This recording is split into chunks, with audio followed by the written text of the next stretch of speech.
They read my obituary out loud, while I stood watching from the back of the funeral. Everyone thought I was dead. They wore black. They cried. They said fake things like, "She was always so sweet," while I stood there, very much alive, and planning my next move. Before we go further, if this already shocked you, hit that like button, subscribe for more jaw-dropping stories, and share this if you've ever been underestimated. Zoe had always been the invisible one. Quiet, unnoticed, the kind they only remembered when they needed something. Her older sister Natalie got the spotlight, her brother Chris got the respect. Zoe? She got the leftovers. After their parents passed away years ago, Zoe was pushed aside like extra luggage. Natalie and Chris took the house, the money, the business, left her nothing but a couch in the garage. "You're too soft for this world," Natalie once said. "You'd never survive on your own." So Zoe left, quietly. No drama, no goodbyes, just vanished, and nobody looked for her, not even once. What they didn't know was that Zoe spent the next 7 years building something unbelievable. She moved to another city, worked 3 jobs at once, slept on floors, saved every dollar. No vacations, no luxuries, just grind. Until one day, a small online store she started selling handmade jewelry exploded. 3 years later, she wasn't just making jewelry. She was the CEO of a $12 million fashion brand, but she never posted her face. Never used her real name, not even her voice. To her family, she didn't exist anymore. Just a weird, emotional failure who disappeared. Until one night, a message popped up on her company's customer support email. "If anyone knows Zoe Sanders, please contact me. This is urgent. Her family believes she's dead." Zoe froze. She clicked on the attached link, a digital funeral invitation. There was her name, her photo, her obituary. They'd posted it publicly. Even invited friends and extended relatives. No call, no message. Just a funeral. She shouldn't have gone, but she did. With a black hoodie, sunglasses, and a ticket she forged herself, Zoe walked into her own funeral. Sat in the back and watched as Natalie gave a speech, crocodile tears dripping. Zoe was a complicated soul. We tried to help her, but sometimes the weak ones don't make it. Watched as Chris shook hands with people and said things like, "Yeah, I guess she just couldn't handle life." Watched as they passed out brochures that said Zoe was mentally unstable, that she'd probably taken her own life somewhere far away. That's when Zoe noticed something on the back of the obituary pamphlet. Something that made her blood boil, something that told her this wasn't a mistake. They wanted her dead, and they had a plan to take everything she left behind. She pulled out her phone, took a deep breath, then hit record, and that's when it all began. Zoe zoomed in on the pamphlet with her phone camera, her fingers trembling. At the bottom of the obituary, in tiny print, were the words, "All of Zoe Sanders' remaining possessions, including life insurance and digital assets, will be handled by Natalie Sanders as executor." Digital assets? They had no idea that Zoe was the founder of Luna Edge, one of the fastest-growing fashion brands in the country, but someone had sniffed too close. Someone must have found a hint, a lead, maybe an address once linked to her name, and instead of reaching out like a normal person, her own family decided to declare her dead, to cash in. Natalie wasn't crying for a sister. She was celebrating. A jackpot. Zoe clenched her jaw.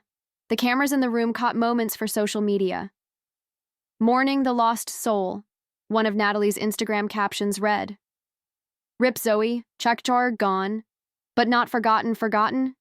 They never even remembered her to begin with, and now they were putting on a show, profiting off the ghost of the girl they threw away." Zoe stood up. She wasn't going to reveal herself just yet. No, that would be too easy. She had a better plan. Something that would make every fake tear they shed come back to haunt them. She slipped out the back of the room, unnoticed. The next day, her lawyer received a call. Zoe had updated her will.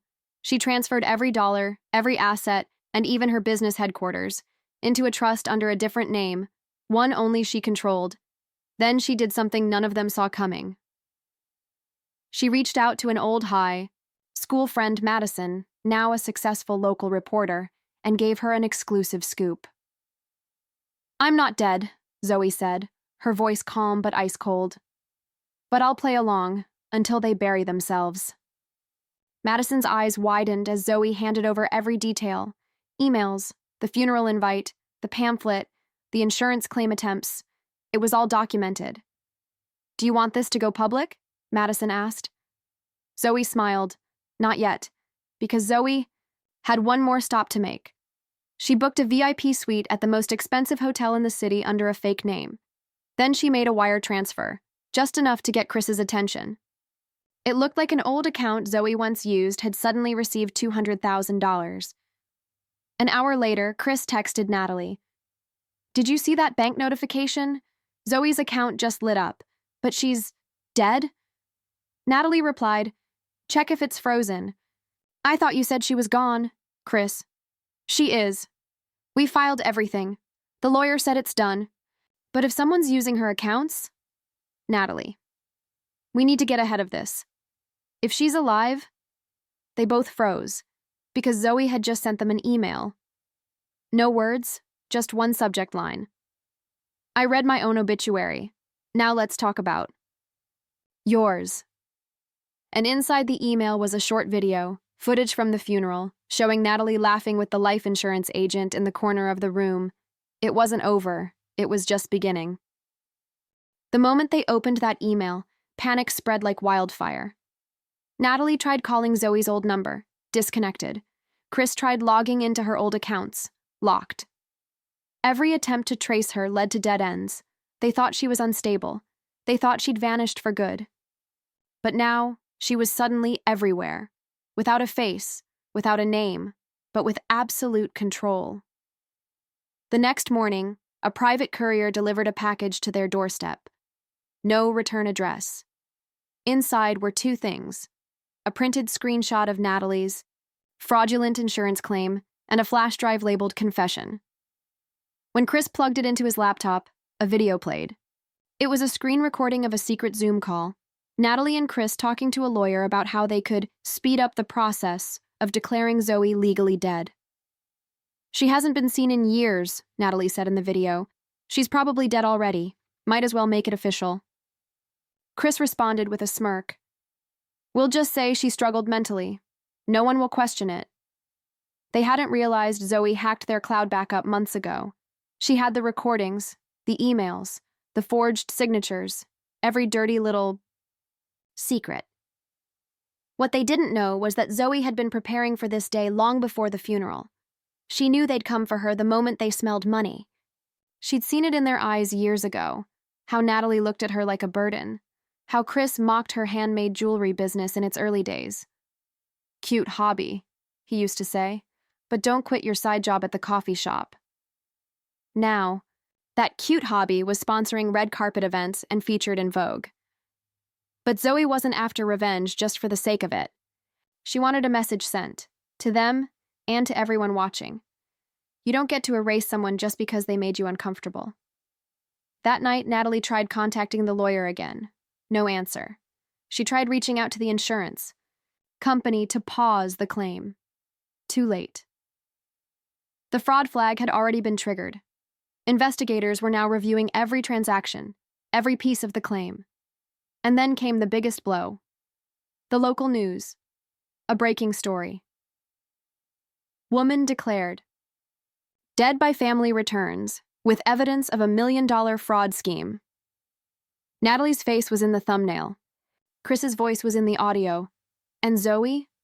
She was behind the scenes, pulling every string. They thought they buried her. But Zoe didn't just come back from the dead. She came back to bury them.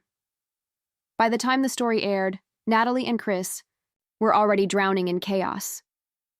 Reporters camped outside their house. Former friends started unfollowing them. Clients backed out of Chris's small consulting gigs. The video had gone viral. Millions of views, hundreds of comments, and not a single one in their favor. Imagine faking your sister's death for money. She built a whole empire while they were busy plotting. That's not family. That's predators in disguise. Natalie tried to do damage control. She posted a long-winded statement on social media, claiming the whole thing was a misunderstanding, that they were concerned about Zoe's well-being and made a legal mistake. But the internet wasn't buying it, especially when someone leaked an old video clip of Natalie mocking Zoe's business in a family gathering, saying she was making dollar store necklaces like a loser. That video resurfaced. That lie unraveled.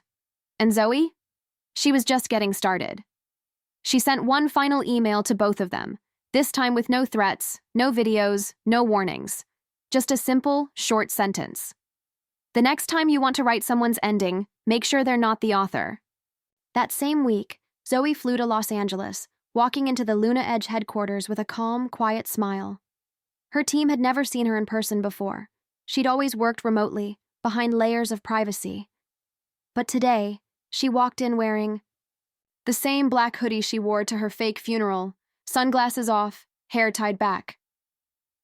"Boss, is that you?" one of the assistants whispered. Zoe nodded. "It's time I stopped hiding." She sat down in the boardroom and scheduled an open press event. No makeup artists, no flashy branding, just her story. Raw, real. When the cameras rolled, she didn't cry, she didn't scream, she told everything. The years of being treated like nothing, the silent grind, the betrayal, the fake funeral, the lies, and the comeback. By the end of the broadcast, her story had reached every major news outlet in the country. She didn't ask for sympathy, she gave the world a blueprint. How to rise when everyone thinks you're finished. And back. Home? Chris got served court papers, insurance fraud, identity manipulation, possible jail time. Natalie's bank account? Frozen. She had borrowed heavily in Zoe's name, expecting a payout. Now she owed more than she owned. Their lawyer dropped them. Their reputations were in flames, and no one came to defend them. Meanwhile, Zoe sat in her office, opening a handwritten letter from a little girl who watched the interview with her mom. "You made me feel like maybe I can be strong too. Thank you." Zoe smiled. It was never just about revenge. It was about showing that the quiet ones, the forgotten ones, the underestimated ones, sometimes hold the loudest power of all. They thought she was gone. But now the world knew her name, and she wasn't going anywhere.